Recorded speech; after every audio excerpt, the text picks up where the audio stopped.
There are a few things that I have found quite amazing and slightly annoying when talking to my fellow musicians, so I'm just going to share 5 things I find fascinating, annoying, or just don't really understand. The very first one is when musicians say they need a manager.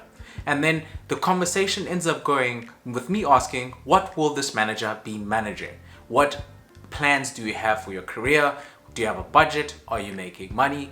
Typical easy underlying questions to understand where you are in your career. And the truth is, if you're in the beginning phases of your career, you just recently registered with SAMRO, RISA, CAPASSO, or you are still trying to figure out how to make money from your business, then you don't need a manager. You need to learn what you are trying to do. Most businesses, not just music, try to get to a point where the owner can no longer manage the business alone, and then they get an additional hand such as a manager. So it's important for you as a musician to understand if you are needing a manager, where you are in your career path, and if you're not making money, there's no money for a manager to make, so don't waste what little money you're earning by getting a manager. Now, this is nuanced. If you already have a song that's blown up and you haven't ever made money, then you need someone to help you get that money. Not necessarily a manager, but someone to facilitate or get a consultation, a mentor to help you understand what you need to do next. Speaking of consultation, head over to my website. I have consultations available. I'll leave it in the description and a comment below. Another thing I will always find amazing when musicians are trying their very best to get onto radio and they do not listen to radio.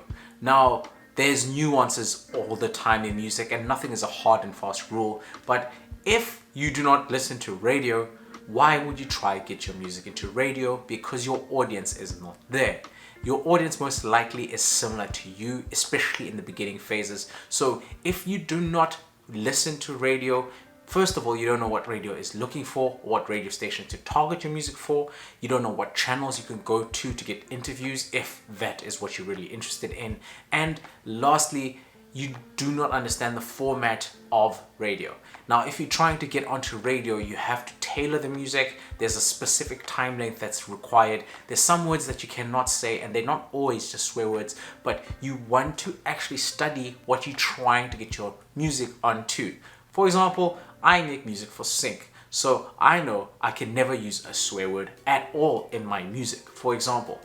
And I can't be as repetitive, for example. I can't even sample music. I have to make everything myself or have someone make that music for me and then we split the rights. So whenever you're trying to get your music onto something, you have to understand the something and how they use the music. Same goes as making TV shows, or same goes as to making music for film, music for rap, music for Spotify, music for touring, music for performance, music for a lounge concert, music for a restaurant is different to music that you'd play in a club, for example. So you have to understand what music you're making, what you're trying to achieve with that music, and make that music fit the purpose, rather than forcing the purpose to match your music, which never ever works.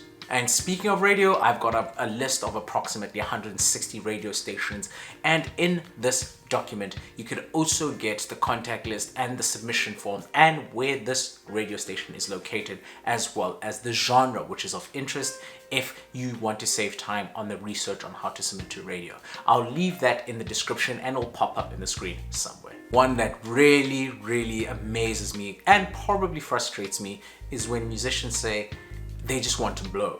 And then you ask them what you're trying to blow in, what's the objective, why are you trying to blow, what does blow up mean? Blow up means whatever, really. And there's the short version of what you might already be thinking what blow up means, and there's the actual practical of what blow up means, because every individual has a different objective more or less in life. And for example, for me, blowing up will be totally different to blowing up for someone who wants to perform on radio all the time or have live performances. That is just the nature of music. Music has got so many different ways to make money from it.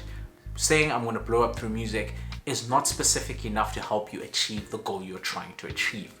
So it is highly important that you figure out what you really want to be doing with this music and how you're going to go about doing it. Effectively coming up with a plan, but you have to have the vision first and understand what you're doing. So making sure the last one is that you're running your music as a music business. Music business typically has registration and then R&D, understanding the market, marketing to the market, getting funds to market to the market, and delivering a product. That's a crude way of saying you can't just say, okay, I'm going to record today and then stop recording for 5 weeks and then say, okay, I'm going to record today. That's not how a business works. A business typically has set time for when things are being done, set times when things will be released, set times when things will be marketed, set times for how everything is operated. Now, the problem with music, the record labels came in and kind of manipulated the situation where musicians think that someone else should be doing all of this business management, effectively making musicians employees. But if you want a career in music, you kind of have to be the business, be the record label, understand what the record label does, and you implement that directly to yourself. Now, there are several books that show you how to become a record label or an independent musician, or how to start up a record label, but there are some elementary things that you really want to understand, and that is something like understanding music publishing, how SAMRO works, CAPASSO works, etc. The fact that you've made it this far and you've probably watched some of the videos on my YouTube channel and various other channels, then it means you are trying your best to understand how music publishing works and trying to progress. But make sure you're focusing on the objective that you're trying to achieve to receive maximum results.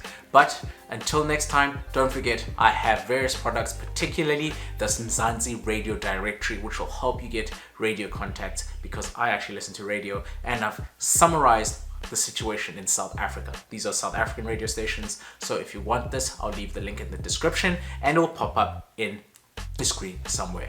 If there's anything else I've forgotten, leave it in the description or in the comments, and I'll really enjoy engaging with what you think are weird things that musicians are still doing or that annoy you as someone in the music industry or just an observer. Until next time.